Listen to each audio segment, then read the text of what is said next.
Hello, welcome to the Besties podcast where we look at everything and anything, mainly fandom and OC content. I'm Pringles and I use they them pronouns. I'm R. I use any pronouns. And today we are going to be looking at our OCs, our original characters, and give sort of just an introduction so that in future episodes when we talk about them, there won't be any confusion. And so that's what we're going to do today. I think it'll be very Yeah. fun.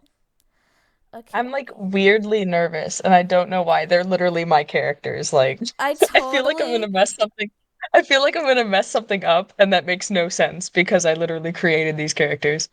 yeah, I totally get that. Like, for some reason, right now, my heart is like kind of beating faster, even though, like, I can talk about them, but it's just sort of like, I don't know, I don't really talk about them out loud a whole lot. So, this will definitely be Me either.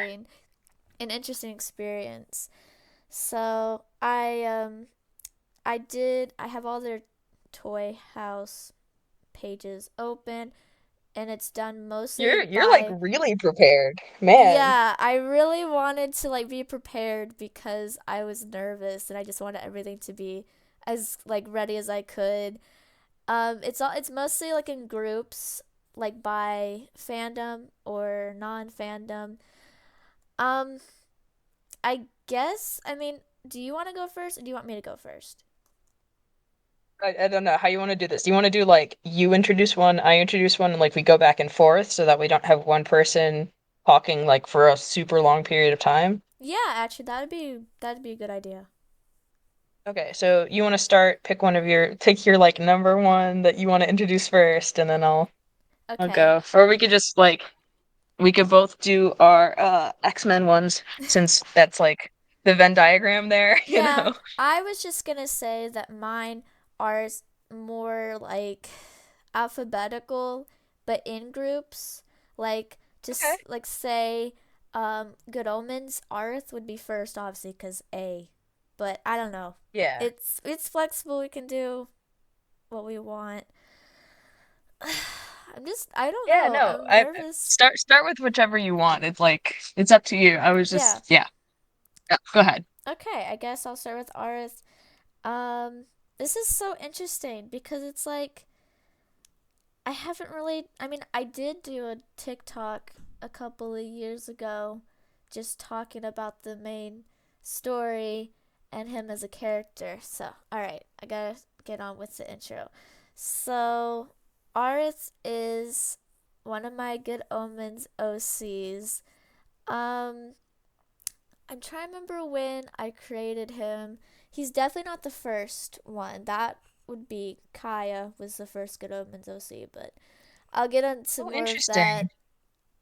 Oh yeah, I thought you knew See, that. yeah, I didn't. Oh I thought that Arth was the first one. no, Because Kaya. I didn't realize you did like their daughter first and then like worked the story backwards. That's kind of Yeah, cool. yeah, I did. I started with Kaya in like 2019, and then I was like, well, I gotta figure out the backstory, and so then I created like her parents, and then it kind of just it went from there. And it's funny because originally I wasn't even planning on giving her parents that much of like a backstory or like character, like just personality or whatever. But then it accidentally happened. So this is like where we are with that.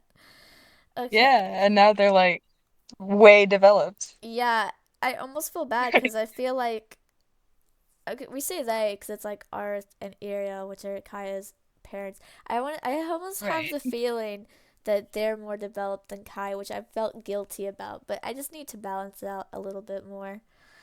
So I guess I better actually talk about it. So Arth is a demon. He obviously originally was an angel, and he was banished, kicked out. He fell because he was asking a lot of questions. Because mainly, I've always thought of it as like the other rebellious angels were kind of like starting to rise up, and he kind of got just involved with it and very like I don't know if like impressionable is the right word, but he definitely was just like sort of swept up in it all, and he got involved, and then asking questions, belling, and then led to the fall, and now like ever since then, he's a demon, and he obviously works for hell, which he hates. uh, Oh so man, I feel that. You got the bad employers. so he I'm gonna go to like the basic stuff. So um he's genderqueer and uses he they Oh, pronouns. Um More leaning I guess towards he him most of the time, but it's still those two pronouns, like not sections, but And so he's queer and he's gray ace or like gray asexual, which I'm not going to get into all the definitions because that's just, do a Google search or whatever. I don't know. I guess I'm talking about to yeah, like the Urban Dictionary, audience. like, come on. Yeah. Um, I would say so. Like, spoiler alert. Not really, but he's not alive anymore. That's a big part of the story that I'm going to get into later. His voice claim, he's similar sounding, in my opinion, to Will Gow, who is an actor from Heartstopper. Is it Heartstopper or Heartstoppers? I don't know, but the Netflix series on that show. His personality type is ISFP, and his face claim is a model or ex model, I guess, named Damien Saka. I think that's how you pronounce it. That's how I've been pronouncing it in my head, so I hope that's Yeah, right. same. So, I'm trying to think. So, the main backstory is that he was sent on like a mission from hell, just job to cause trouble on Earth. This was around, I want to say, 1100s ish, I think. Um, Kind of how I imagine it, because I've kind of looked it up before and I was doing research. Very much like, I mean, this is just kind of not totally seriously, but kind of Skyrim vibes, honestly. But so that was his job. But then during that whole thing, an angel named Uriel was sent to basically stop him, and they like confronted each other, and they And were then they like like, shared a pot of soup and they didn't actually fight. okay, they they were like they came to agreement not to fight, and then they eventually became friends. Um, Obviously there's like a fanfic, or actually there's two, because wrote the original and then I wasn't satisfied with it, and then I rewrote it. But there's a fan. Yeah, that's care for a drink, right? Yeah, they're both called that because I didn't want to change the title. I liked it too much. Um, It is a good title. it is because the whole thing about like sharing cider and drinks and stuff and bonding, and they eventually they became friends. This is like happened on such a long time span, I like mean, it's good omen, so it has yes, to. I yes. mean, I guess it doesn't have to, but No, like I it makes just more meant, sense if it does. yeah, I was explaining the whole thing. And then eventually, I mean, I guess this part was kind of quick, maybe, but they both, I guess, well, they both realized they had feelings for each other. Arth was like the first to realize it, I'm pretty sure. And then Ariel, it took her a little bit longer, but then eventually she realized it too. And they both just kept it to themselves for like ages because they're like, well, this is just, it's not, it's better just bottle up your feelings, not say, because it's, well, one, it's dangerous because, like, there's some people in charge that would not be happy with that, as we know, and just things like that. So, put off for a Yeah, while, but they still remained really good friends. And I'm just trying to think of how yeah. long it actually took for them Yeah, I was just about to to say it's kind of funny with confess. like the timeline. it's kind of funny with the timeline where like they're pining for something like 1,000 years, and then Yes. they like Yes. date and get married over the course of like less than a decade, right? I You know? just I Just like just speed run.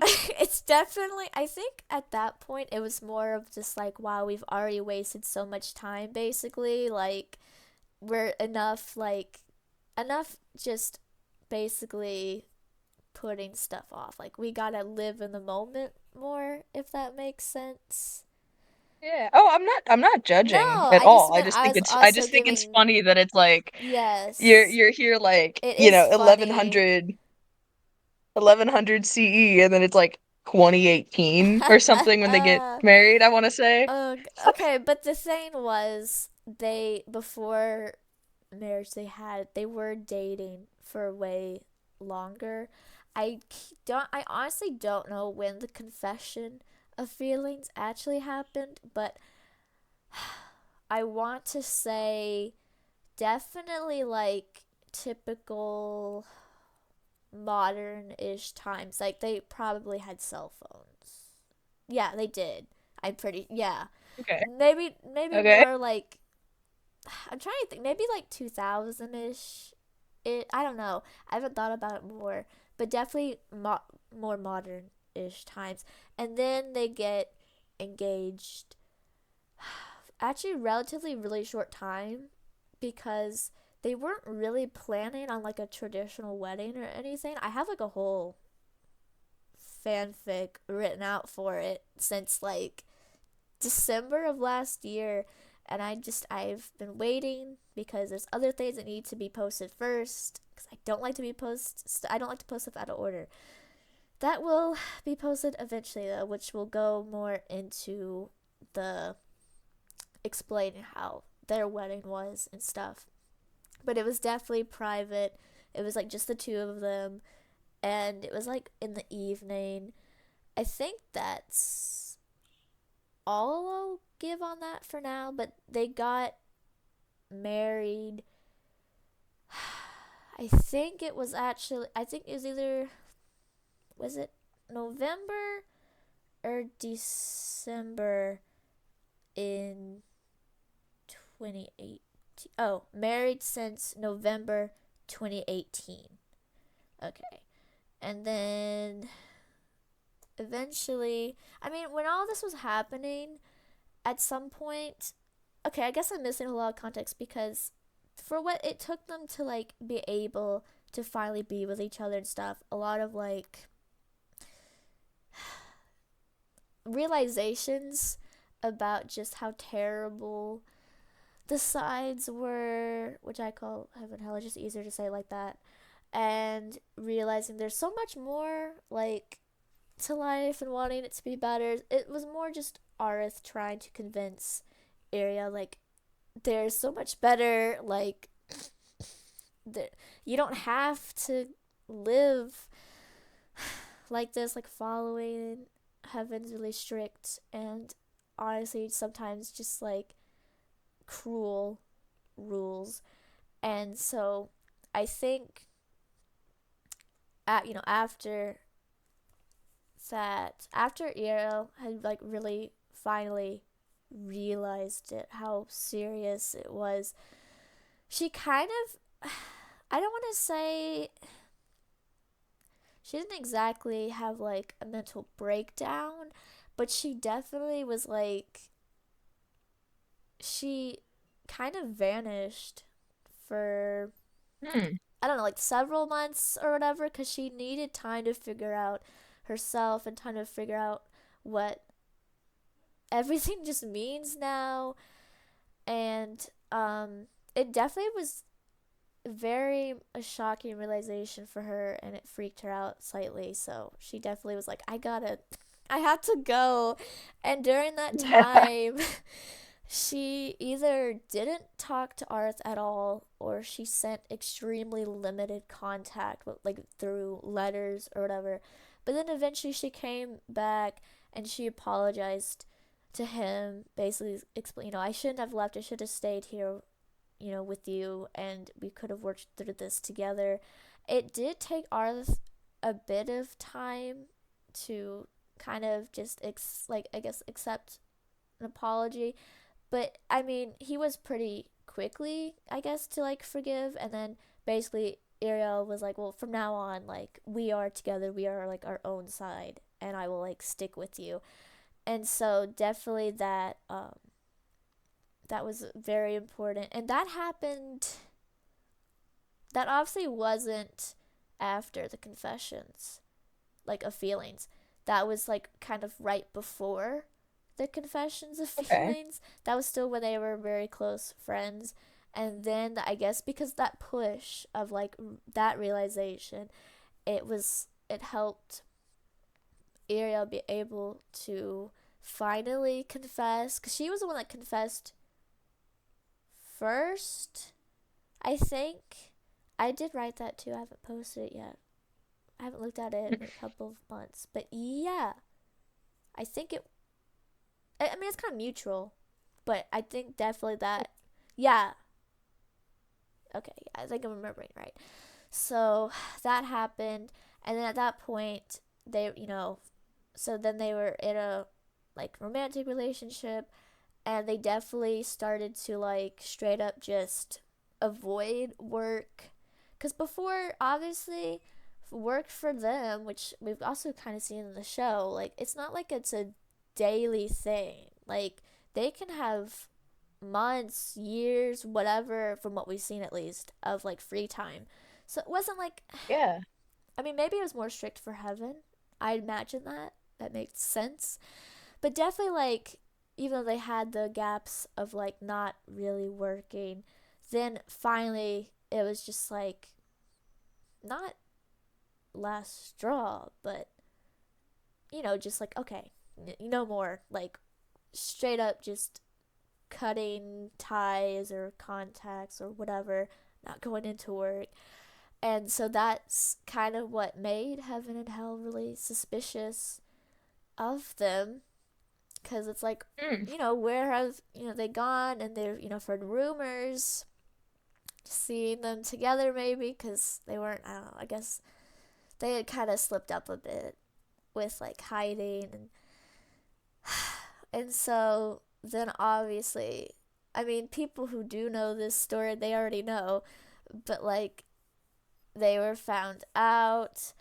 um I kind I almost I didn't forget. I was going to include it, but after they got married, um Ariel did find out that she was pregnant, which they didn't even realize was possible, because like Angel, Demon, they were like, no, ain't no way. But it was actually. Ain't no way. Sorry. Oh gosh, my lungs. Ow. Anyway, they did do more like research, trying to at least, about how this whole thing works, because there were definitely like recorded cases of this happening. And so at least in like they had that, and they were like, okay, we're going to make this work or whatever. And I get now, I'm like sad because I'm thinking about the whole story. But she was born August 2019, pretty sure. Yeah, August 20th, 2019.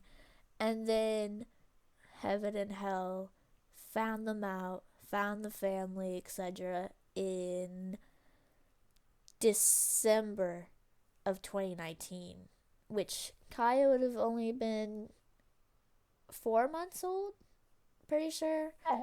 Yes, it is really devastating. And so I have all of these fics written out in editing, but this, I think this is even,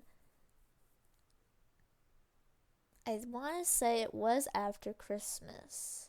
Yeah, because I think it was Kaya's first Christmas, and then it was after that they came to like their home or whatever, which had been kind of, it was where they lived. It wasn't like secretive, but it definitely was like out where, more of a distance, trying to stay more hidden.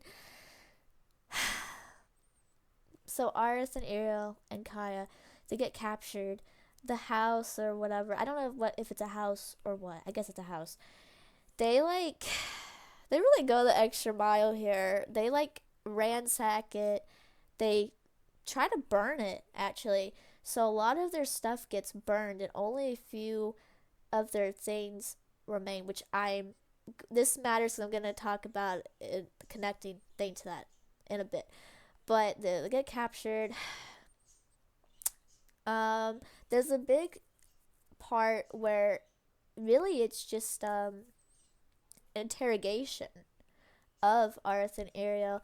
This actually happens. I guess it takes more place in hell than it does heaven, but heaven is definitely like involved. They're just more like, well, we're gonna like source this to hell. You guys can mostly handle it for us. So the interrogation, exhaustion, and basically being tortured. I don't want to get into huge details because you know. But then eventually, they get executed. Kaya is taken to heaven to basically be tested on because they're not as familiar with an angel and demon hybrid, and so they want to test on her. They want to see if it's even possible to kill her, and it's not possible because they try with holy water and hellfire, and she is um, immune to both. So she can't die, which I know that sounds very much overpowered, but it's used in a way in later on the story where it's kind of used against her. Like basically the only way she could, be would be if like God personally like stroke whatever, Might her. might her down. But that wouldn't happen. But anyway, the testing and whatnot goes on. I don't even know how long she's there being basically experimented on, but obviously it's abuse and whatnot. And then eventually, is it Michael? The angel takes Kaya to Aziraphale and Crowley and is basically like, well, we can't really do anything like with this baby. We're just gonna like give her to you guys. Peace out. Not exactly like that, but kind of just summed up. And then I did write this story so long ago. I think it was like the first one actually, and that's how I got started um in fanfic writing again because I'd taken a long time in between when I would do that. So that was the start of it. But I want to like kind of rewrite it because I've added some like new details or something. Like at first, I had made it so that they did not know what Kaya's name was. They just named her that because they thought it suited her. But then coincidence, it was her name. But no, that's not canon anymore. The actual thing is that Aziraphale and Crowley, because they were originally friends with Arth and Iria. I did not really mention that, but they were. They found their old house. It was in ruins, but there's some still surviving stuff, including like basically Kaya's baby book or whatever, and have her birthday, her name, all the details, things like that. So they knew when she was born and what her name was, and they managed to like save some of the like objects or just sort of keepsakes, things like that. So Kaya does at least have some things left from her parents, her bio parents, um, including a few letters actually written for Kaya, like for certain birthdays and whatnot. Um, Aww. yes, I have one written about her 18th birthday. So, Oh my gosh. yes. So anyway, eventually Aziraphale and Crowley do like, officially adopt Kaya and raise her. And so that is the full backstory. I haven't really got into personality because the backstory takes so long. But Yeah, I think this is going to be a very long podcast, or we need to break it up because that was 27 minutes. yeah, I mean, people do like long podcasts typically. I mean, like all of your characters and all of my characters. I mean, granted, I don't think they're gonna take that long for every single one of them, Yeah, but still, like, we might have to break this up into multiple I episodes. guess also I was just gonna say, along with the other Good Omens OCs, basically their stories have been covered in this one section, so it probably won't take as long.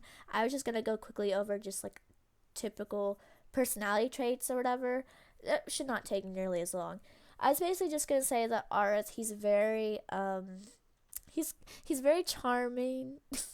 He's very just, I feel like not really stereotypically demon, but kind of flirty, smooth. Definitely he uses a lot of just like, he puts up a mask basically most of the time, which is kind of in its own way like a survival, just, I don't know if tactics the right word, but it's how tries to stay safe if he closes himself off emotionally more. Really, the person that helps him break out of that is Iria. So I guess I just want to mention that his color that is like associated with him the most is like dark blues and black. He wears a lot of black. Cause I just Sometimes like very, very very dark dark gray. gray. A lot of blues and blacks, but he also likes kind of a is it like an olive-ish green? He has other favorite colors. Um, Obviously he's British because this is Good Omens. He has. Obviously, he's British. That's quotable. I don't know why I said that. I just was thinking like, I mean, cause it's a British. Yeah, but Gabriel's not British. Yeah, I don't know why I said that. I mean, It's okay. most It's of the okay. demons are though, right? Most of them are, yeah. Yeah, I guess. Yeah. yeah, I think so. I was just gonna. Okay, anyway, he does. His powers are more relating to ice. I mean, he has the typical, like, is it still called a miracle if it's. You know what I mean. But, definitely associated with ice. Um, he also really likes playing the piano. And also, I kind of like the idea of him crocheting as a hobby. Maybe just because my mom crochets. So, definitely more of a personal thing, I guess. Um, I guess that's the basic. I mean, I could go into way more, but I think that is the main thing, right? That's the main thing? All right. I think it is. I mean, obviously, during Nice. editing, I'll add pictures and whatnot, further just information. So now it's your turn? My turn. Okay, I don't Yeah. know who to start with, admittedly. Who Uh, should I start with? I'm um, gonna stick with I'm gonna start with one of the three that you're familiar with. okay. But you can So talk like about, like, Robin, Jasper, or anyone. Prometheus. Yeah. Anyone? Yeah, I mean, I'm just I guess I'm saying. gonna start. Sorry, I was trying to say I'm also gonna be talking about characters you probably have no idea. So I'm saying it's fair to talk about anyone, I know, but basically. I'm saying I at least want to start with one that you're Yes. familiar with just to like get warmed up. Yeah. I don't know. I think I'm gonna start with Prometheus because I think Okay. that's the close. First of all, that's the simplest one, Yeah. and second, I think that's the closest link to Good Omens Mhm. for like Neil Gaiman Yeah. Yeah. reasons. Yeah. Um, okay, I can guarantee it's not going to be anything nearly as complicated as that because I don't do toy houses, and so like, and I don't really like, you've got their birthdays and their like their MBTI types and all of Yeah. that. It's like I don't really do that unless it pops up in the story. Yeah. Some So of them mine's are more going to be, detailed than others, yeah, but not so this is everyone. probably going to be a little simpler. Yeah. Okay, so Prometheus, um this is in the Sandman universe.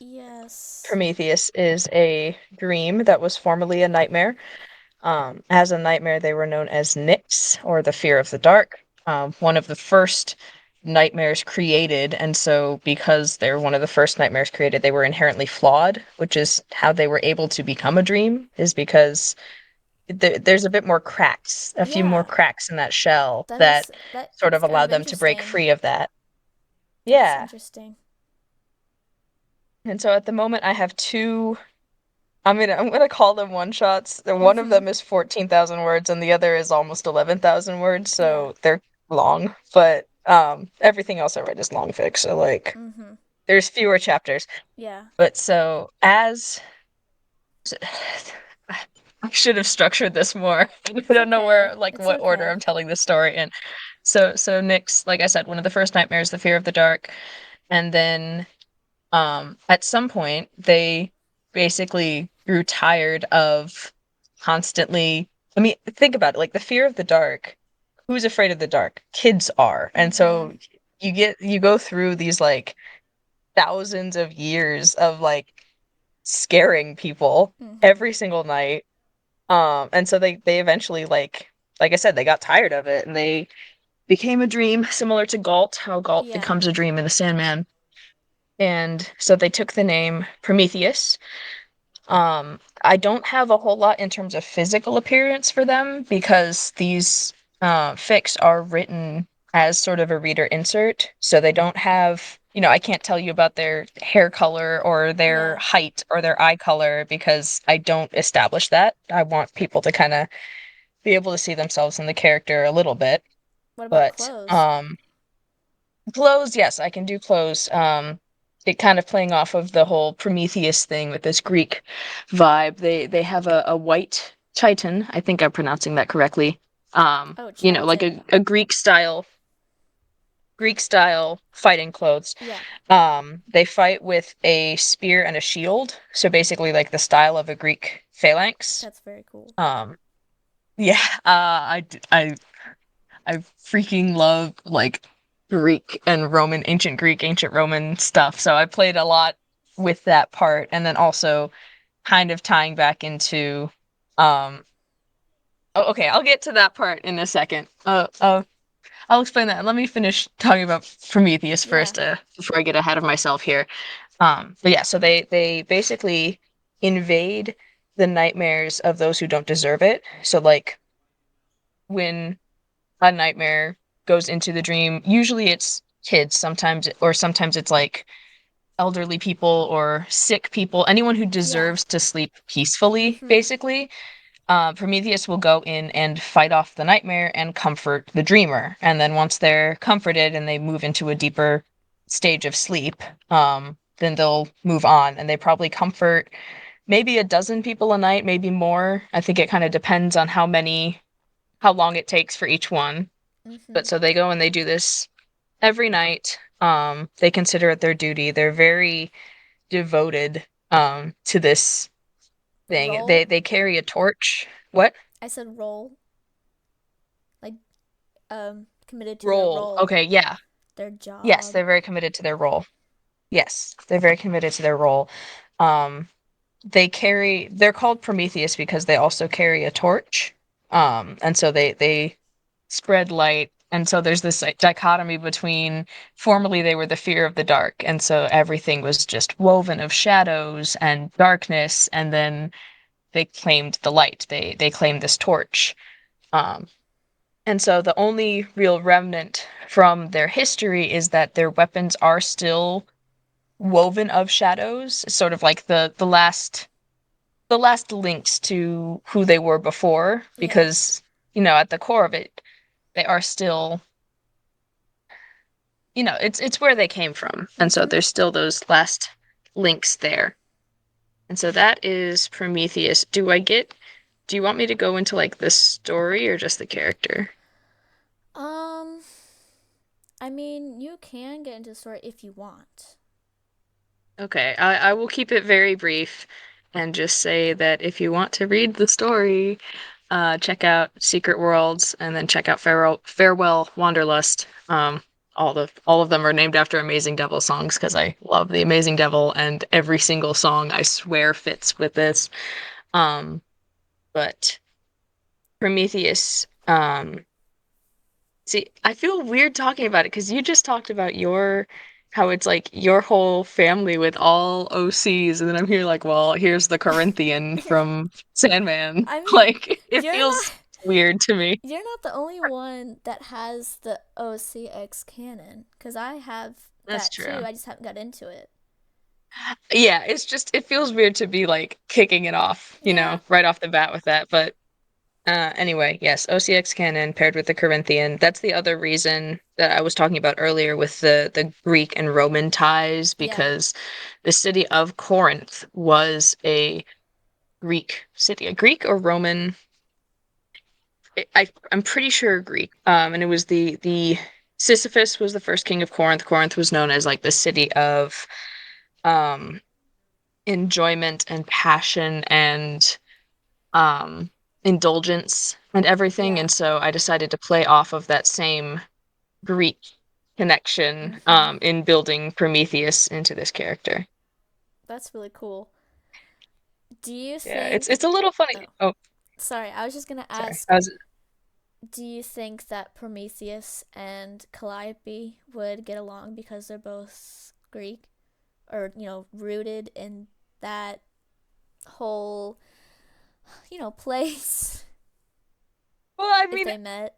a lot of things in the Sandman are rooted in Greek Okay. history Yes. and mythology. Like Morpheus is the name of a Greek god, and Orpheus was from a Greek play. And it's a lot of. I don't think they'd get along just because they're I rooted didn't mean in. just because of that. I guess I was interested in character interactions.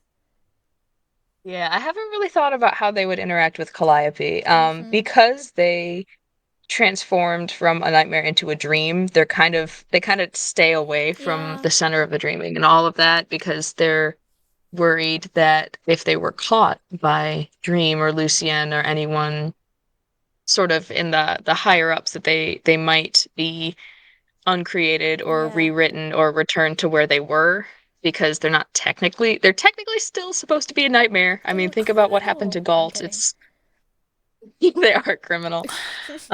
Think just think about what happened to Galt. I mean, Yeah. like found they found Galt, found her, and then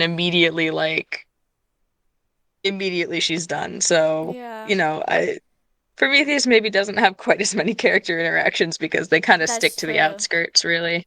Prometheus needs like an official pardon thingy or whatever Yeah. interlude. Please. I mean, no spoilers, but I am planning a third fic for the trilogy. I mean, I have the one. Oh, that sounds so It's called exciting. Ruin. I've already decided on the name. It's another Amazing Devil song, but there might be. I mean, in total there will be four because there's Okay. the three that are the actual story, and then there's the one that I may or may not be writing as a birthday fic for you. Oh my gosh. I am so But shocked that one's right not now. connected to the rest of it. That one's Okay. not connected to the rest of it. Yeah. So there's gonna be three in the main story, and the third one I've already drafted it out. It's called Ruin. Oh, I'm so And so excited. there might be you might be onto something, but I can't disclose anymore Oh yet. my gosh. Okay, yeah. Actually, shout out to our archiver own accounts or AO3 accounts.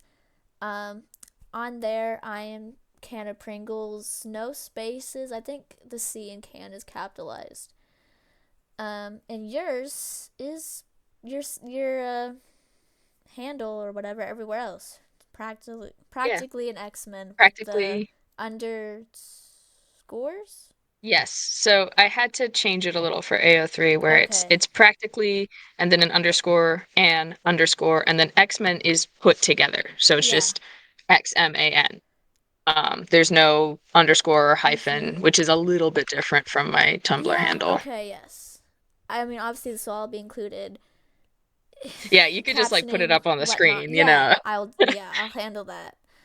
Also, I was just gonna comment. I had a comment about Prometheus. All I was gonna say is when you were talking about their original nightmare form and sort of that original role, it kind of reminded Right. me of I can't remember what they call him in the movie? In Rise of Ooh, the what movie? Guardians, the Pitch Black. pitch. Yes, it reminded me of Yes, that Pitch Black. character. Yeah. I mean, again, drawing off of the Greek thing, Nyx is the god of darkness in Greek mythology. So, Yeah.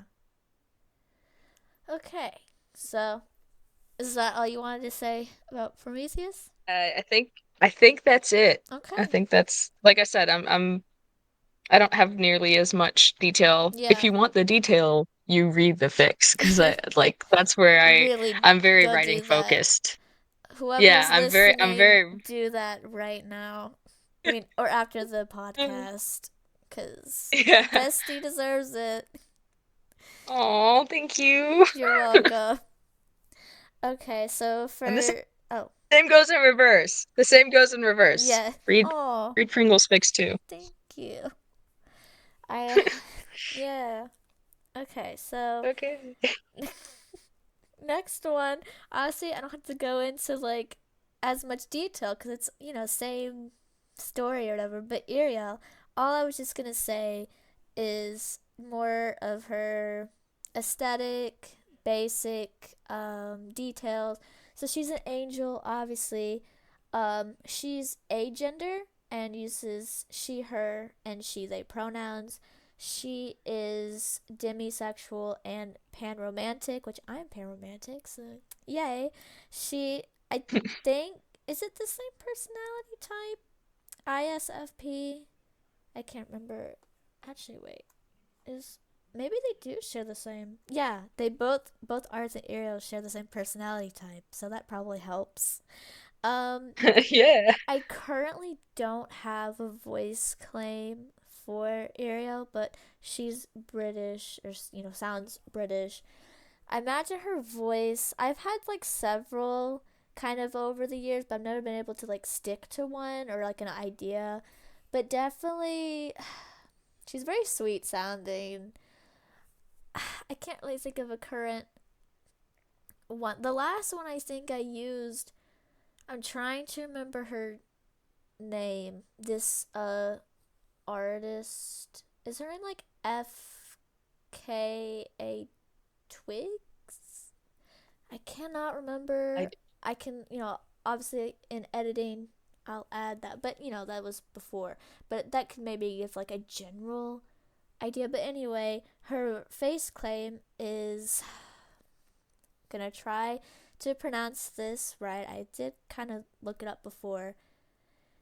Okay, I think it's Liker Ackermans. Hopefully, I pronounced that right. And she is a model. So, usually the colors I associate with Ariel are like gold, yellow, sort of a bright, maybe pastel colors. Trying to think of anything else I would need to mention. Oh, oh my gosh, I forgot to mention this. So, the most of my good omens OCs, they have like an animal associated with them or that they turn into because that's like in the show. I forgot to mention Arith can turn into like a wolf or like a really large dog, like a black wolf or whatever. That's his whole thing. And Ariel's, she turns into a deer. And I always loved that little like I don't know, symbolism because basically, like naturally deers and wolves would not get along as far as I'm aware.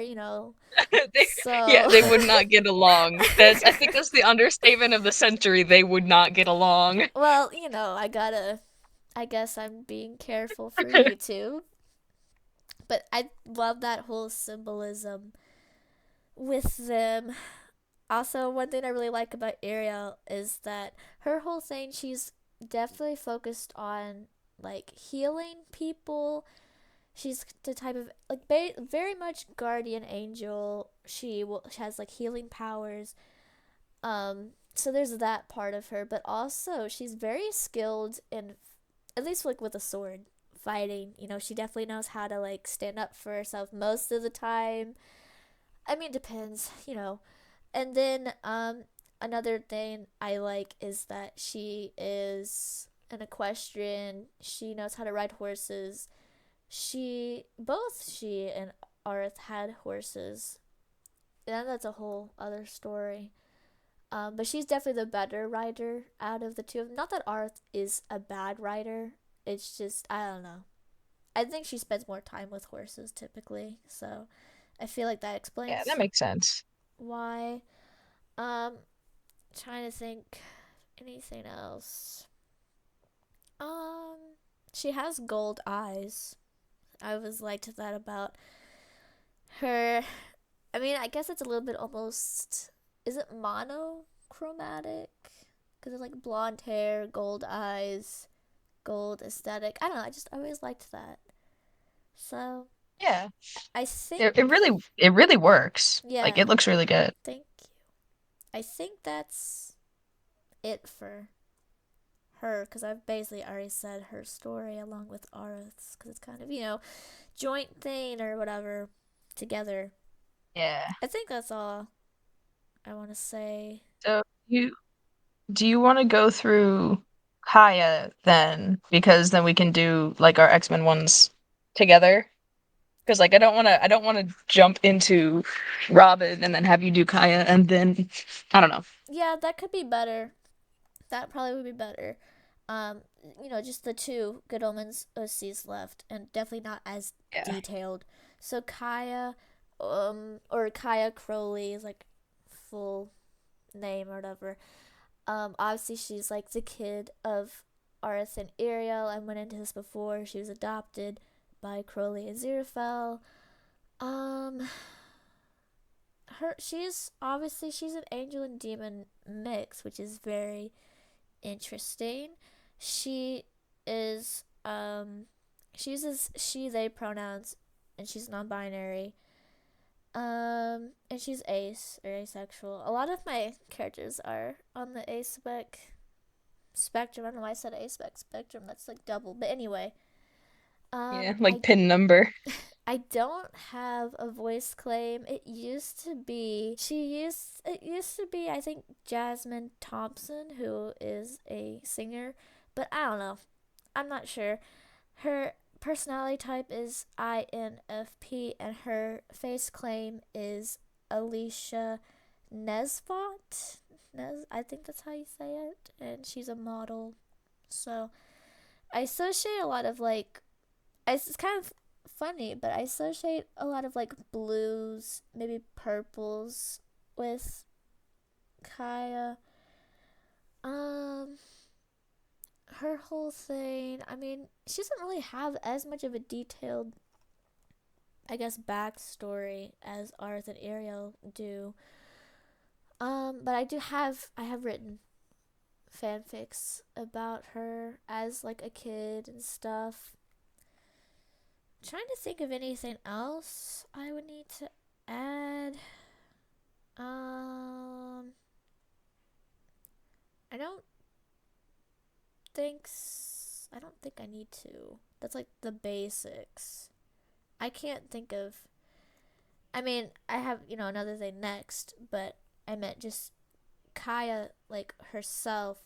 Oh well, I guess I have one little tidbit. So her full name is Kaya Emma Crowley, and the reason her like middle name is Emma is because I just thought it'd be kind of interesting if like Aziraphale and Crowley, um, I guess decided her middle name because that was it'd probably be like one of the names or whatever that they would have named her if she hadn't had a name already. So Hmm. that is her middle name, and her last name is just Crowley because, well, I guess it is easier to blend in when when you have a last name. Usually, Yeah. um, and she has a relationship with an angel named Odell, and Odell is kind of interesting because her whole thing is that she used to be a spy that was sent by heaven to sort of just spy on Kaya and her parents, adoptive parents, um, just to see like what they were doing, if they relatively like were staying out of trouble, etc. But then eventually, um, it's kind of like quickly actually, like she like met Kaya. They like met in, I want to say, was it botanical gardens? Because I was like symbolism. But anyway, they met there, and then Odell was like, okay, I guess I gotta abandon my spying role now because I got a crush. And I wonder where we've heard this before. oh gosh. I mean, even before that, she wasn't that committed to being a spy because she was more just enjoying Earth in general. So, um, she's like basically she's the same age as Kaya because she's a very like relatively young angel. They're both like 21. Um, her voice claim, which I mean, it has been this for a while. I'm not 100% on it now, but you know, just in general, I guess, is this YouTuber named King Anna or King Ani, and her personality type is the same as Kaya's, INFP, and her face claim is Ho Young Jung, which I hope I'm saying that right, who is a model and actress, you know, known for Squid Game. It's kind of interesting because I went through a long time of deciding face claims for all of them. Like, it was a process. I think, I want to say Aris took like the longest. For like a long time, I could not decide. I had like an idea in my head or like a picture in my head, but it, you know, it took a while. So that was kind of an interesting process, I guess. But it's kind of interesting. I haven't written anything for it, but the whole spy thing, obviously she abandons that job, but it's like it becomes an argument between Kaya and Odell because eventually Kaya finds out originally like what, you know, she was doing there, etc. And it's a whole argument. I mean, eventually it works out and it's fine, but I think that is interesting. Um, Yeah.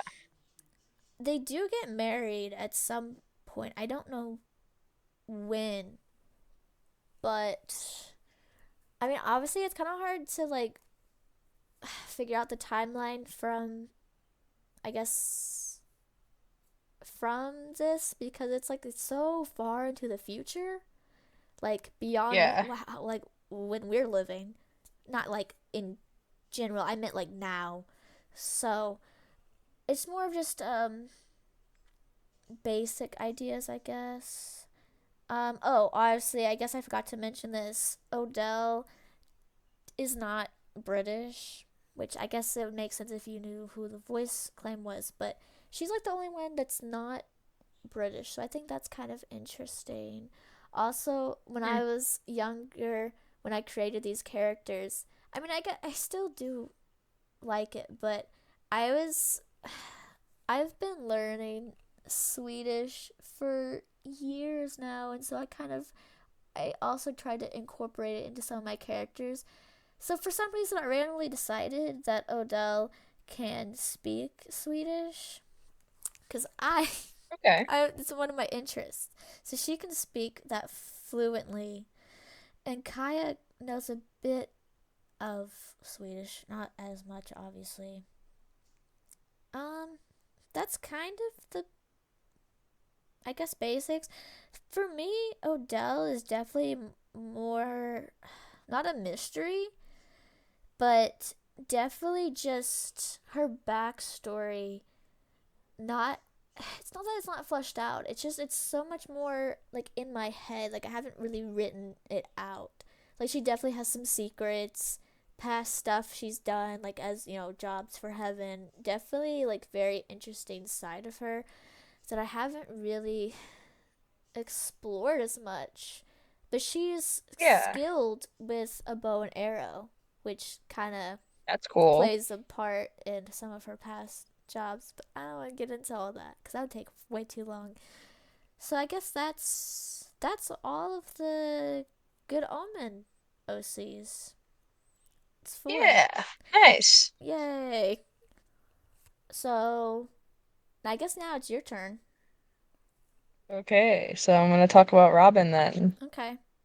Okay, so this OC, her name is Robin Cassidy, Robin Eleanor Cassidy. It's something I established in the fic.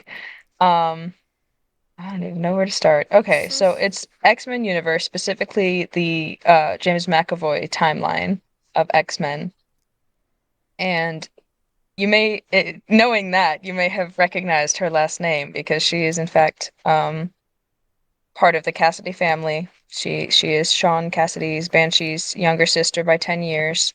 And they have a whole bunch of other siblings because it's just a massive family as it is in the comics, of course. Um, and so her mutation is similar to Sean's in that she is able to sense and manipulate sound waves. So she's able to shriek like he can, but she can also dampen sounds.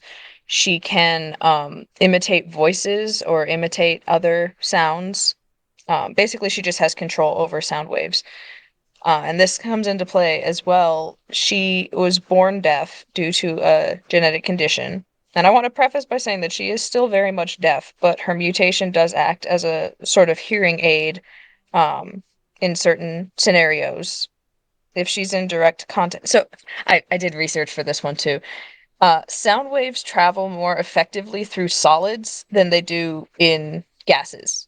And so that's sort of the basis for this is that if she is in direct like skin contact with a surface, like a wall or the floor or something, she's able to sense the sound waves and that helps her to piece it together. It's not the same as just hearing it, and it Mm-hmm. does take effort, and she did have to learn how to do it.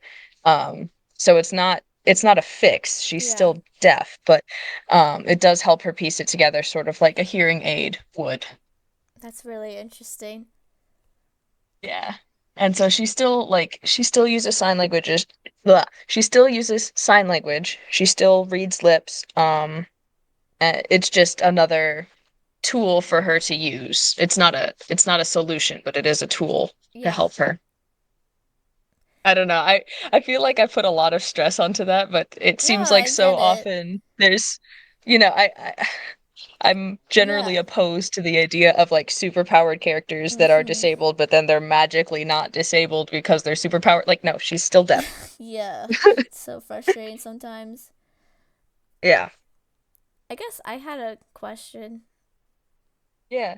So, um, would she ever be, I guess, open to learning other types of sign language, like British Sign Language, etc., or I think just ASL? So at the moment, she knows ASL. I mean, I certainly feel like she'd be open to it, especially, being at the X Mansion where there's all kinds of people from all kinds of places. Yeah. Uh, I think if she had time to learn, she'd definitely try to at least learn a little bit of it. Yeah. I know, I guess I randomly thought of that. I was like, that'd be interesting. I don't know how Yeah, common that it would. is to learn multiple types of sign language. Yeah, I'm not entirely sure. I did follow. I don't have TikTok anymore, but while I did have TikTok, I mainly used it for resources, and so I Yeah. followed several different deaf creators. And most of them had like one type of sign language that they knew very well, that like they Mm-hmm. grew up with, or that was their primary method of communication, and then had bits and pieces of other ones. Yeah. Um, and particularly this was like commentary videos, where like they recognize signs from the other vernaculars of ASL. Are they still vernaculars for a non-spoken language? I I don't know. I'm don't gonna use know. the word vernacular because that's close enough.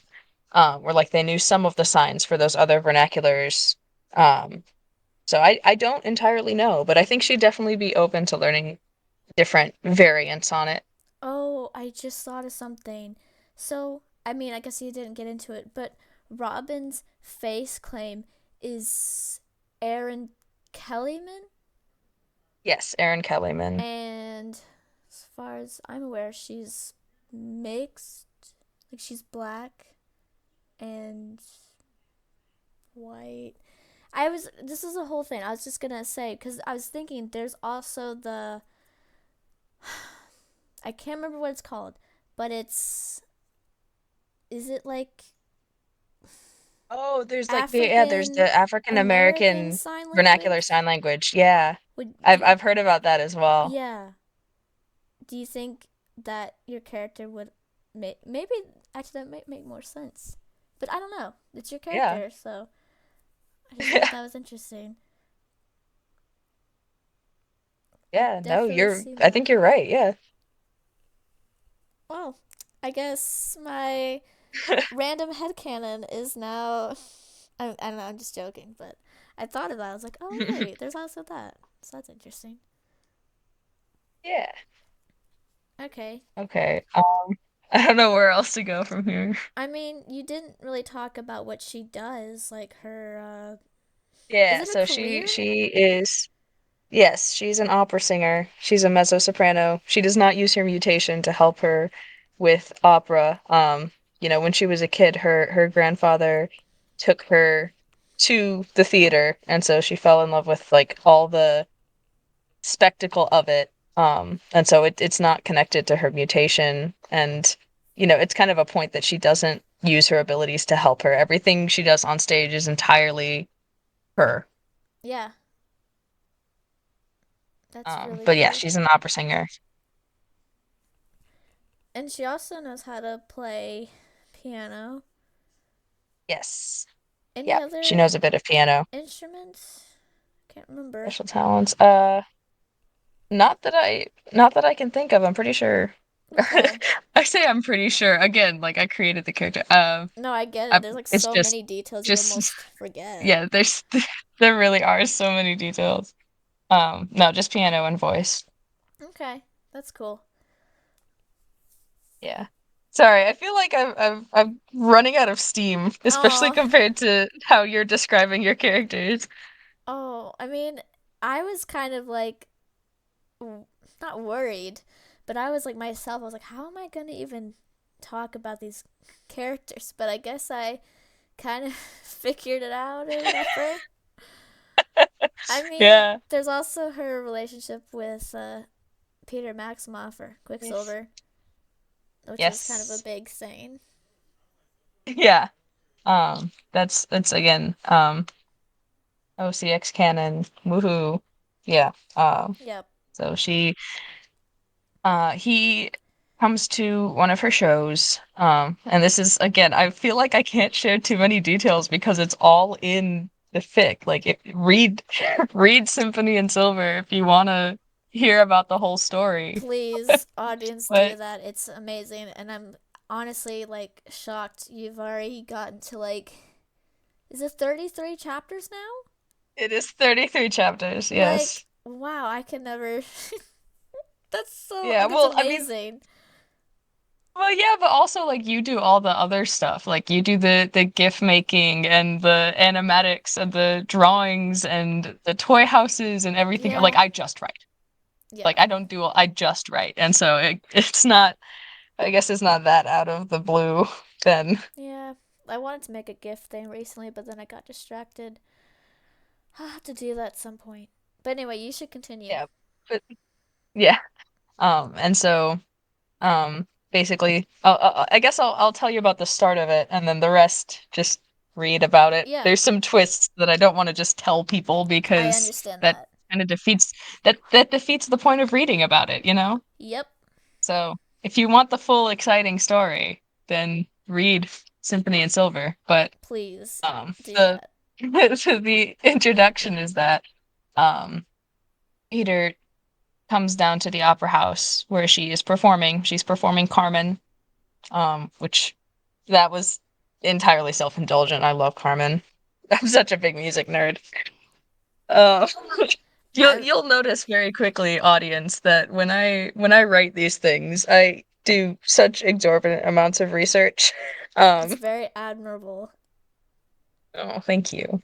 I mean, But I so she's try, performing. but you know, not on the same level. I feel Uh, like. well, yeah, but I mean, I say you do more research than me, though. Really? Okay. honestly.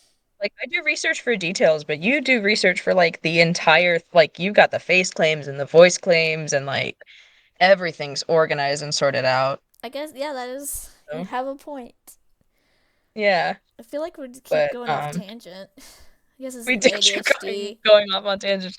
Okay, I will get through this summary really fast. He goes to watch her perform Carmen, because he and Charles are there to investigate a mutant that they want to recover and talk about bringing her to the X Mansion. And it turns out that it is her. They did not realize that she was Sean Cassidy's sister Gasp. until they mention it. And so there's some drama. I guess I'll get into the little barest parts of the drama. She goes with them, and they believe that they being Charles and Peter, Charles had thought that Sean was dead after Days of Future Past, but that's not the case. And you'll find out why in the fit. But no, he's still very much alive. He plays a Yay. pretty active role in the story. Woohoo. Um, but she goes to the X Mansion, and that's where things kick off. And so um they date for a few years. I say again, it feels so underwhelming for me to be like, oh, they date for a few years after you're here, like, well, they get married in November of 2018, and like again, all the details. I mean, to be Uh, fair, it's taken. It wasn't like I just came up with that like immediately when I created the characters. Like this is over a span of like 2019 to now, so it's yeah, taken a long that's time. fair, but still, I'm here going like, how much do I say without giving away the entire plot of this piece of writing here? Yeah, Because, like, again, there's some twists, and I'm pretty proud of how they worked out. I'm pretty proud of how how I you wrote should this be. thing. I You feel really like should it's be. pretty engaging, but it's Yeah, not engaging if you don't actually get to read the twists. yeah. I guess that's true. All right, but yeah, they date for a few years. Eventually, they do get married. Eventually, they do have a daughter. Her name is Ren Odetta Maximoff. And that name, I was proud of that name. Ren obviously being another bird like Robin, but Yay! Odette is the name of the swan princess I was from fixing to say that. that. Yeah. So it is a Romanian name, Odetta, Odeta. That spelling of it is Romanian, so it's connections back to the Maximoffs. Yes. But the name Odette, that is the root of it, is the Swan Princess from Swan Lake. So there's a bit of music in there and a bit of connection. Symbolism. Also, I kind of helped provide the face claim. Yes, fake name is Nico Parker, and that is entirely you. I was like one Um, day I was like looking at Pinterest. I was like, wait a minute, the actress from Last of yeah. Us. I have an idea. And I like told Yeah, you. and then I was so on board. Like, not even a minute. You send the picture and immediately I'm like, yep, that's it now. That's the face claim. Yay. It's like it's so weird because Robin and now Mhm. Ren as well by extension, they're the only characters I have that have face claims. I don't usually do face claims, and that's entirely because of like you and our friendship. Because you Yeah. had asked me like who's Robin's face claim? You'd asked me a while ago, and I Mhm. was like, I don't have one. And so I'm literally like Q frantically scouring the internet for someone who kind of sort of matches up with the image in my brain. And I'm Yeah. like, well, we're gonna go with Aaron Kellyman. I guess I prefer face claims because I want to have like resources to make art, gifs, like a visual resource, I guess. So I think that's why it's important to me. I mean, it's not always necessary. Um, like I think two of not two, a couple of my OCs don't have like official face claims. I just use things like art breeder. I think that's what it's called. Hmm, Like, okay. but not like Yeah. I guess that's AI. I don't things like that. So it depends. I guess on how involved I am with the character. But usually now, when I create a character, I definitely want to find a proper face claim for them. So that's a very important part of my creative process. Yeah. And again, that kind of links back to the fact that you do all of this art stuff Yeah. for these characters that I don't do. And so since I'm more focused on writing, I guess it's more important to me just to have, I don't know, features that relate. It's gonna sound so stupid to say features that relate back into the story, but like if I have other characters that I haven't talked about that have scars or Mm-hmm. distinctive features that do play a role in the actual story, and that I don't want to narrow myself down Yeah. by choosing like this one specific actor to base everything off of, or I person understand to base that. everything off of. I don't know. It's just for me because like as someone who is more writing focused, I guess it doesn't make quite as much sense for me to pick a face claim. But for someone who actually does all this art stuff like that, it's super useful. Yeah. Is that all you want to say about Robin? Yeah, I think that's pretty much it. Again, I'm just gonna plug the fic, read Yeah. Symphony and Silver. Do that. Yeah, all the details you could ever want, and I'm still writing it, so you know, Yeah. more updates. Yay. Okay. So I have. I mean, I can't remember how many X Men OCs you have, but I have at least five. I mean, not all of them are like the main, but main ones or whatever. So obviously, like the Yeah, I first. have. Oh, okay. Oh, sorry. I was about to say I have four that I Okay. either have finished writing about or am actively writing Yeah. about, but then I have a lot more that I haven't yet written about. So we're gonna skip past that. Okay. So the main one I have is Marigold Rosales, and she is shipped with Peter Maximoff, and then eventually when they get married, her last name becomes Rosales. Is it a hyphen? I guess yeah, hyphen Maximoff. So I guess I'm gonna go into her more of the backstory. So Marigold and Peter they meet in 1983 after Apocalypse, like the movie. Um, presumably like I don't know. This was never clear. I guess in the story, maybe in May, a few days after the whole apocalypse situation.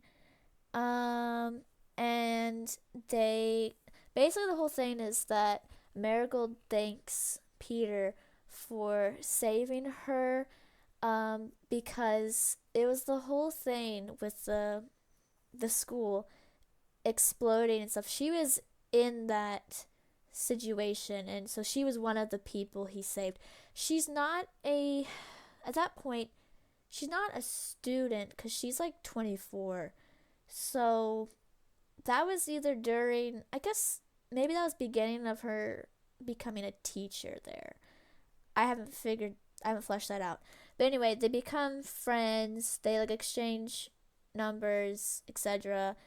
Um, they definitely like they're friends for kind of a while, and then they start dating. They date for about 3-ish years, and then I think they're engaged for like, is it 1 year? I can't remember. But then they get married April 12th, 1987. Um, and then eventually they have a daughter named Rosales Maximoff, or they call her Rosie most of the time. She was born January 8th, 1988. So that is the main story. Um, I'm trying to think. So Marigold's birthday, she was born June 6th, 1958. Um, her face claim and also voice claim, because it's both, is Seychelles Gabriel. I think that's how you pronounce it. Her personality type is ENFP. She is a mutant, and her mutation is that she is able to freeze time. So pause time, and her like X-Men name is Leap Second, and I thought that was very fun. Trying to think. Oh, yeah, that's right. I forgot. I I'm just realizing I'm sorry, I'm not trying to derail you. No, This will it's be super okay. quick. I have an X-Men name for Robin, but I actually like completely forgot to put it Oh, into the actual pick. oh man. Like they started going out on missions and like investigating this conflict, which is all I'm gonna say about it. Like, Yeah. and I realized that I was solely referring to her by her actual name because she's not like an established X-Men. She joins onto this Yes. project. She's an opera singer. She's not X-Men isn't really her job. Yeah. And so I picked out a hero name for her, and literally I don't think I've used it once in the fic, and now it's Wow. 33 chapters in and it's kind of too late to do that Oh unless I man. introduce it right at the end or something. Anyway, Oh it's Aria. gosh. Oh, okay. Oh, I like that. Yeah, it's sort of Also, musically based. Okay, yeah. that's the end of the tangent. Okay, So, okay. That's I did not even think about that till you pointed that out. But I did create a family tree for all of these, well, not for main X-Men OCs, but I'm not gonna get into all that. But basically, I was just gonna say one thing that I think is kind of interesting. I guess I didn't mention this, but Marigold, she was born in Mexico, and her family, her parents and her immigrated to the U.S. when she was like 1 years old, and they decided to help. I don't know if assimilate is the right word. Basically, fit in better by deciding to go by one surname, which is Rosales. But originally, Marigold's like surname at birth was Felix Ranieri. I think that's what it's called. Because the whole I did study this, I researched this in I don't know if it's strictly Mexican. Maybe it is just Latino, but like how their whole naming system works. I'm not getting into all of it here, but they have two surnames traditionally. So I thought that was kind of right. interesting. And then also Marigold's family has a tradition of naming like the women and girls in the family after flowers. So that's why her name is Marigold, and that's why Rosie is, Rose. Also, Marigold has a sister named Aster, which is a type of flower. So again, kind of interesting. Well, it was the whole thing with that is like it was a tradition like a while ago, and then they kind of stopped it, and then Marigold's mother brought it back. So like Marigold's mom, her name is Angelina, so obviously not a flower name. So she wanted to bring that back, so I thought that was kind of interesting. It is interesting. Um, It's really cool that you've like thought so hard about the family lineage and, oh, all of the connections and everything. yeah. Actually, recently I did kind of finish the family tree thing. I didn't really change much because I kind of was like, well, I don't need face claims for every single one of Marigold's family members. That'd be insane.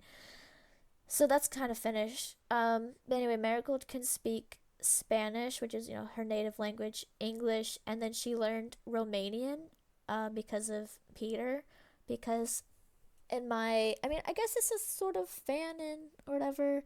He speaks Romanian because he is from. Is is it still Sokovia in the X Men? I I can't don't know that remember. it's Sokovia and the No, it's X-Men. I think something it's just Sokovia and Age else. of Ultron. Okay, there's something I've written. I know it's somewhere. It's slipping my brain right now. But he's. Is it Slavic? Is that how you pronounce it? Slavic? Anyway, that whole culture. Anyway, her main thing, like her main hobbies, I'd say, is photography. She does like photography, and taking photos. She also does draw occasionally, but definitely more photography based. Um, I kind of added under her skills and talents, which I guess I haven't really displayed anywhere I've written, but I like the idea that she's handy with tools, like her dad taught her maybe to work That's with cool. like tools. And um she knows how to play the omnichord, which I had this really short-lived hyperfixation on omnichord instruments, and I just love them so much, and I wish they had never been discontinued, but I think they're really cool. I'm Yeah. trying to think. I like in I'm looking at her toy house now, like under her family, like so many like aunts and uncles and cousins. I'm not going to go into all of that. I guess did I oh, the main colors, I guess aesthetics I associate her with are like oranges and I guess yellows, but definitely orange. Not like a bright neon orange, but definitely just sort of like a nice I don't know. Now my brain is thinking about Hunger Games because of that one line, but I'm not gonna get into all that. If you know the Hmm. reference, you know the reference. But anyway, definitely like a sunset light orange or whatever. She's a teacher at the school at Charles's school. She mainly teaches. Did I write that down? I think I did. Maybe I think it's grammar.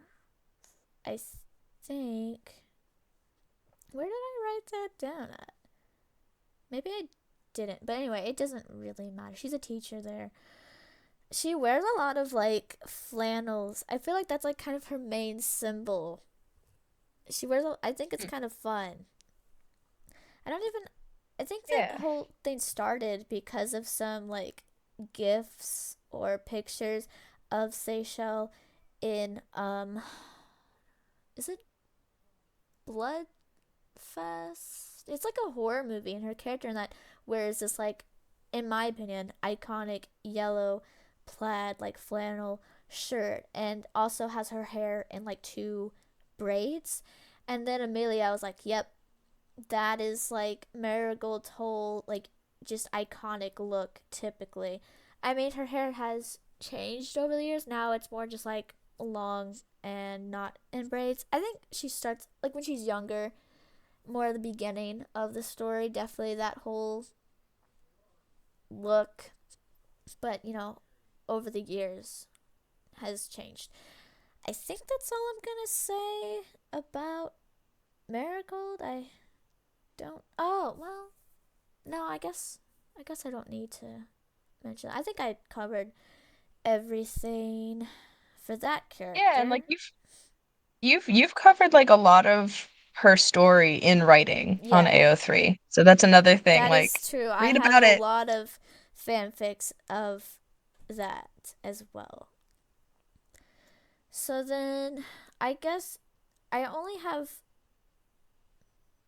yeah, three. I have three in the like Rosales like main X-Men family, etc. So and then I have two other ones that are like related but not, it's different. I don't know. I'm gonna get into that later. But so Rosie, I don't have to go into a whole lot because I said before, she's a mutant. Her power is she can turn invisible. She can turn objects invisible. Um, the her face claim is Lauren Bowles. I think that's how you pronounce it. She's I'm trying to think of things I need to say.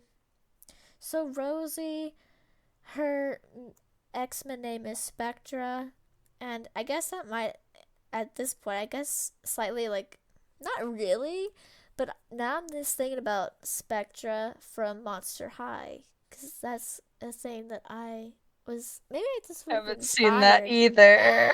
You I haven't? haven't seen no, I haven't Oh seen my Monster High. gosh. Okay, anyway. I'm trying to think. So, definitely, I feel like the main thing for Rosie is that Well, she's just sort of like a crazy like bundle of like energy, which is very similar to Peter now that I think about it. But definitely very Hmm. energetic, very happy. Not that the other ones aren't. I just meant she's definitely the kind of kid where you're just sort of like, "Oh my gosh, how much sugar have you eaten?" um she really likes ducks. I don't know how this, I can't remember how I even came up with this part of her character.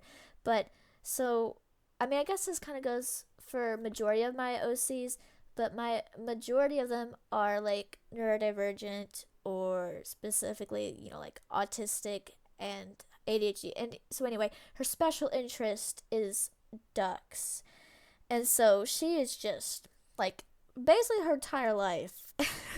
She's just been straight up obsessed with these birds, and it's kind of almost comical how much she's just 24/7.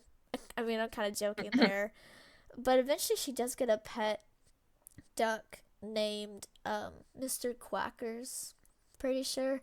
Yeah, I've written that out. I just haven't posted it yet. Because right now in this, because it's all in like a timeline or chronological order.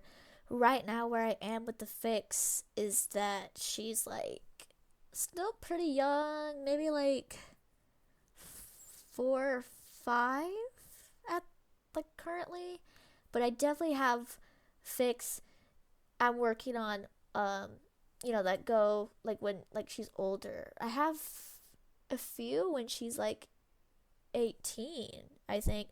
But anyway, for like a long time she wanted to be an X-Men like her parents, and so that is a whole like other plot point or whatever. I'm trying to think of, I guess, mm, I did not mention things I mentioned before with other characters, but it doesn't really matter. I mean, that's most of it, I think. But honestly, she's like such a fun character to write, and she's not like the most, well, actually, maybe she is. She's definitely sassy, and I think that's kind of hilarious. But it's almost to the point whenever she does something or whatever, Marigold and Peter are like, okay, which, like, where does she get that from, you or me or whatever, or maybe both. And I just think that's kind of funny. So I guess Yeah. and then I guess I can already talk about this character because it kind of goes along with Rosie. But eventually, Rosie does get a girlfriend named Allison, and Allison, her whole thing is she's also a mutant. She started going to Charles's school when she was, I think, after her 13th birthday, because during her 13th birthday, she found out that she has water powers, because her party was like a pool party, and that was the whole thing. Um, Very much like if people are like, I guess, audience, whatever, know this, very much giving like Avatar The Last Airbender, like with water bending. Basically that's her Yeah. mutation, water bending. Trying to think. Oh, her X-Men name is Tidal Wave, and I've always really liked that for some reason. I don't know why. Um so her she's definitely not as like, I'm still working on developing her character. So her name is Allison Dahir. I believe that's how you pronounce it. And she was adopted. Where's the backstory? I know she has a backstory. Did I not write it yet? Anyway, her backstory is that when she is like, I want to say a toddler, um, her and her parents are in a car crash. Basically, I'm not gonna get into all of it, but basically has to do with, this is so terrible, has to do with a hate crime against mutants. So her biological parents, they don't survive. She's the only survivor, and she is adopted by family friends of her original parents. And uh, You've got some very dark I'm backstories so for all of these, sorry. like Okay, incredibly dark I don't backstories. know I mean, I how. guess I do too, kind of, but not as much. Listen, I don't know. Okay, actually, no. You know what? That is almost slightly hypocritical for you to say because you're the one that loves to write angst. So I mean, yeah, but not in the backstory as much. I just like put I'm my joke. characters I'm through not. I'm torture just kind of actively in the teasing. present. I'm just teasing. So, but anyway, I know, I'm just teasing you too. It's not, yeah. yeah. Her main thing. So, I'm trying to think. So I think, well, I guess it is a big part of her identity. But oh, I forgot to mention. Man, my brain. I forgot to mention. So her face claim is Josie Tota. I believe that's her name. And so the character and both actress. So I guess I'm gonna go focus back on the character. But Allison, she is trans and she figures this out pretty early on. Still like little kid, and her adoptive parents support her throughout her whole transition and stuff. So that's very good, at least. Not as much angst as before, but Yeah. so I think that's kind of neat. I guess a lot of our characters, or my characters especially, are queer in some way. Because obviously, you're going to want to see the representation, like, for yourself or whatever. Oh So, yeah, and we haven't even gotten into like for me, Jasper or Quinn or yes, the that other will ones. be It's like for I write my later. characters with I write my characters with the assumption that they are bisexual until proven otherwise. So like Yes. Robin is very much bi. Yes. So, trying So Rosie and Allison, they become friends. Like I have a fic for it. Gonna write it where I have, or it's in editing. They meet because it's like Allison's first day at school, and Rosie's job is kind of to show her around, and so then they become best friends. I don't know when they start like dating, but I want to say it's Allison that's the first to get a crush on her. Aw. Um, I don't know when they started dating though. Definitely like in their teens, like further on. They do get married eventually, but I don't know when. I haven't really planned out any of the future stuff. Like, I don't even know if they have like kids or anything, but just for now, definitely in the like dating era or whatever. Um, One little fact thing that I thought was kind of adorable is that Rosie sometimes calls her mermaid because of her water related powers, and I just think it's kind of adorable. It's so cute. It really is. Um, a big part of Allison's like um just I guess her hobbies and skills. She's very good at like roller skating and also ice skating. And that's a big part of her, I guess, story. And I can definitely see her doing occasional like ice skating competitions. So that's a big part Yeah. of her. Reminds me of Kitty Pryde and Bobby Drake in what is it, The Last Stand or X2? Oh, They yeah. go ice skating. Yeah. And so she can rollerblade. She's also obviously like really good at swimming.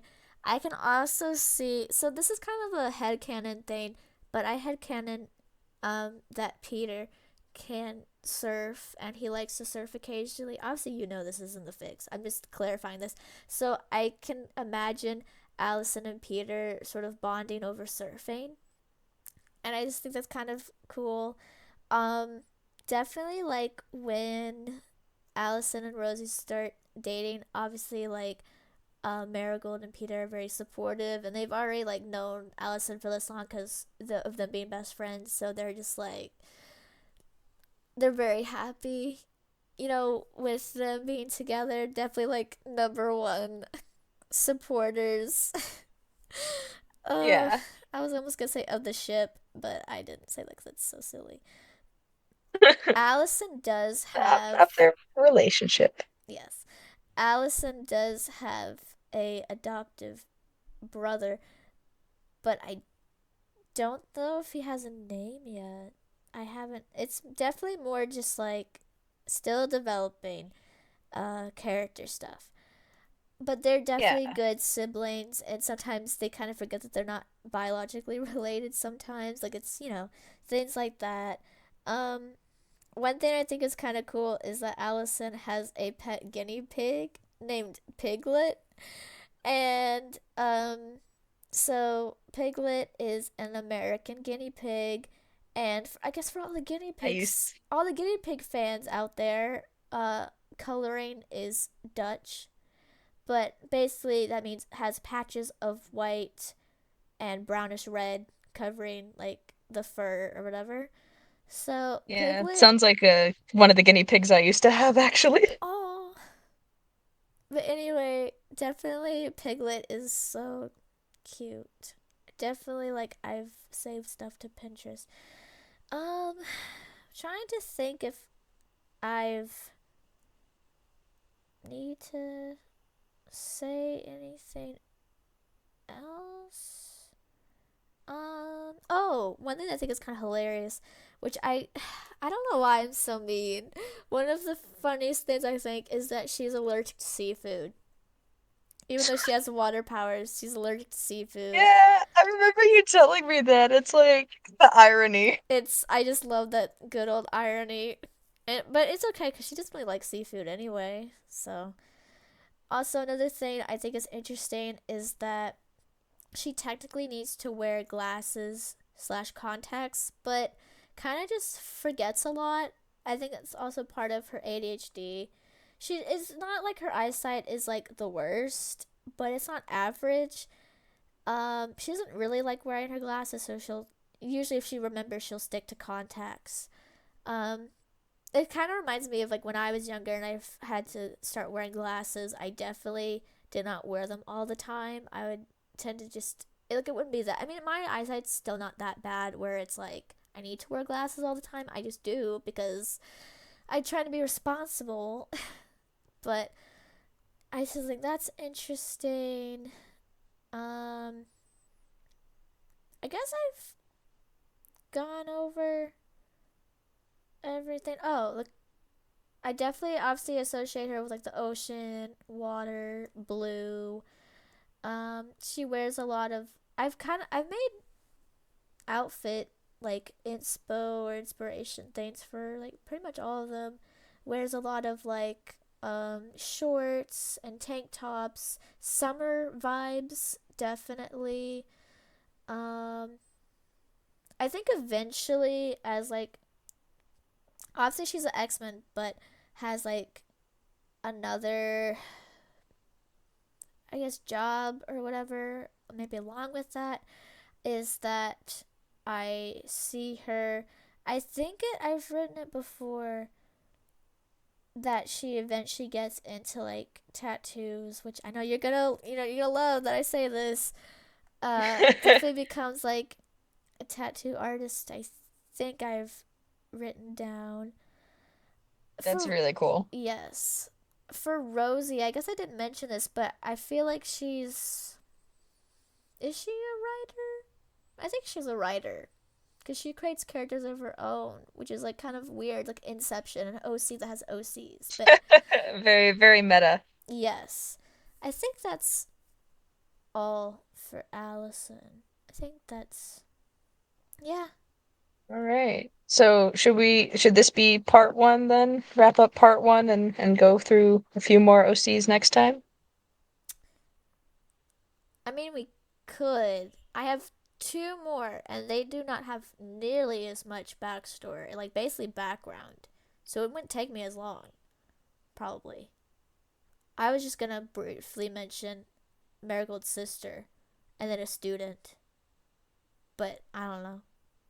Okay, go ahead. I Yeah, was go just ahead. gonna say that Marigold's younger sister, her name is Aster, which is a type of flower. She she has there's actually quite of a bit of a like I guess age gap between Marigold and Aster. Because I want to say I don't even remember the gap, but big sister, younger sister. Her face claim is Ariana Greenblatt. I think that's how you say it. She's like so sassy, like borderline, kind of just a bit of a bully sometimes. I mean, she definitely, when she gets older, it definitely like she mellows out more. And her main thing, she's like for some reason, I mean, I know why reason because of me, but she's obsessed with My Little Pony and she collects them. And then later on, definitely becomes interested in like plants and has a lot of house plants. She also likes frogs. She's not a mutant. She's just a human. So, but she's very supportive of her mutant like family, like because of her because sister, niece, etc. So that's cool. I really like Aster. I feel like I should like utilize her more in fanfics, but I don't usually. So that's her. Yeah. And then I have one that I created solely for like a story because it was needed. Evelyn Bennett is a student and she is one of Marigold's students. And she's a mutant. She her whole thing is opening and closing portals. She can, which I guess I know it's not original, but anyway, she can like sense where portals like open. It's a whole thing. I kind of go into it. The whole reason she exists is because when I was writing the Missing Man Peter Maximoff story, I needed a way for them to be able to like connect to the WandaVision universe. So I was like, oh, I know. I just make another OC who can open portals. So that's how that works. But she's definitely quiet, kind of keeps to herself, but she's a very good student and she's good friends with Marigold. And her face claim is India Inika. I think that's how you pronounce her last name. She doesn't really have that much of a backstory, only, what I've said. So, I guess, yeah, that's all I say about her. Is that good? Yeah, Alright. that's good. I have so many more for next time.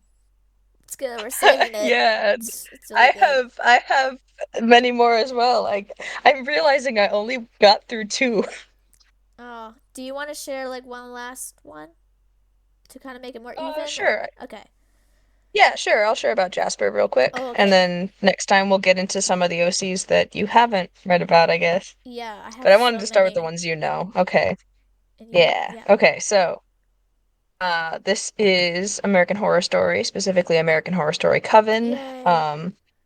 This OC's name is Jasper Wilson. They are gender fluid, and so their pronouns change based on their gender. Typically, when I describe them like outside of a specific time frame, I just use they them pronouns. I say I just use like they would just use they them pronouns unless it's like a specific day, So like Yes. they'd say if it was a specific day, there'd be specific pronouns, but other than that, it shifts. Yeah, So for the sake of describing them, I'm just gonna stick with they them. that makes Um, sense. yes. So they are gender fluid and attracted to men. They're in a relationship with Kyle Spencer, who is a majorly underappreciated character, He I have to really say. is. He really is. Like, He come gets on. He's like one of the few characters in AHS that's like genuinely a good person. I mean, and then yes. stuff happens to him, but like Yeah. pre-death, pre-death Kyle is a good dude. Yeah. He gets And kind of so, done dirty by like the writers at the end. Definitely. Like they just no forget about him. kidding. He really does. And then he's Okay, like yeah. nowhere in Apocalypse, but we're getting off on a tangent. Yeah. So, uh Jasper. Jasper is a nursing student. They meet Kyle at Tulane. They're both students at Tulane. And so, um, let's see, Jasper also really likes roller derby. Their derby name is Gemstone, so but like Jasper, you always make the references to like other Oh my characters named gosh, Jasper, I and was I just don't thinking and I Steven don't know what it Universe means. because Jasper is a gem. I mean, I do know Steven Universe, but like the other ones, like the Yeah. TikTok doll and stuff, Oh I my don't know what gosh, that means. yes. You had to show me the TikTok doll, but Oh, I love that doll. yes, Anyway, continue. it's yeah. Um, and Jasper, so this is AHS Coven. Jasper is not a witch or a warlock, but they are an empath. And so they're able to sense emotions around them and to certain degree influence emotions. They're kind of untrained with that. They haven't really worked with Oh, that a whole lot. So they don't entirely know how to do that yet. interesting. But That's yeah, ins- it was in one of the chapters of Heartstrings. yeah. That first little glimpse. That's a Again, surprise tool that'll help us read later. Heartstrings. Yeah, read Heartstrings. Please, It please absolutely do. is a tool to help us later. You were talking about how you created the portal. I'm so sorry. I'm Evelyn. blanking on her name. Evelyn. Evelyn. Yes, my brain was feeding me Allison, and that's the wrong character. Like I know it's not Allison. It's Allison is Evelyn. Tidal Wave. Yeah, Evelyn. But you were talking about how you created Evelyn just to have a portal opening mutant, a way to get into one division. Yeah. That's sort of kind of why I made Jasper an empath, is because there's some things that will need to be worked out following the plot of Coven. Oh, yeah. I mean, I've already watched Coven, so I It'll be definitely interesting. know. Yeah, it'll be interesting. It'll be a lot of fun to write. Yeah. Um, but so they're alt kind of punk, which is a bit of myself shining through, but Yay. they're just a very vibrant person. They love music. They've always got their iPod in their pocket, always listening to music. So that's another kind of recurring theme. So it's a recurring theme in a lot of my writing, just because I'm very big on music myself. Yeah. Um, but that one, Heartstrings is I'm only 6 chapters into it right now. It's so So, good. oh, thank you. It's so much fun to write. Yeah, I can But tell. that one is still in its earlier stages, so I don't have too much to share because I feel like it'll give it away. But Yeah. it's I need to establish their relationship before I get into all the like drama and the fun Mm-hmm. stuff. I mean, not that Mm-hmm. this isn't fun, but you know what I Yeah. mean. The Before I kick it up a drama, couple the notches. angst. Yes. Because this is the next Yes, horror very much story. there's going to be so much angst. Yeah. Although it is kind of funny because it balances out because right now I'm in a super angsty place with Symphony and Silver, the Yeah. Robin Cassidy one. And it's like I've had a few we've been in the like the angst part of that fic for a while now, but it Yeah. balances out because we're in the happier, lighthearted part of Heartstrings. Yep. So when I update them both, you get a bit of both. And Yes. then by the time I get to the like angstier side of Heartstrings, then I mean at that point I think I'll be probably finished with Symphony, at least Yeah. the main story. But I'll be in a lighthearted place in maybe another fic that I'll start. I don't know. Yeah, definitely. I guess the newest thing that was angst was the Stranger Things AU, but I'm not gonna get into that. But definitely what I've been writing now, just like work in progresses, a lot of angst. But that's for the future, and I'm not gonna spoil any of it. Yes. Yes, if you want spoilers, read the fics. Yes. And at that point they won't be spoilers Yeah. because you'll just have read them. But also just definitely angst for future stuff. I guess I should say thank you for listening to us ramble about our Yes. characters. And there are more characters still to come, but you'll hear that Yes. next time. Yep. So, assuming we haven't driven you insane for the past, what is it? We've been on this call for 2 hours. Assuming we Oh haven't gosh. driven you insane for however long this podcast turns out to be, Yeah. tune in again for more rambling about characters. That's kind Yes. of the entire point. Please do. All right. Well, see you guys in next episode. Bye. Yeah.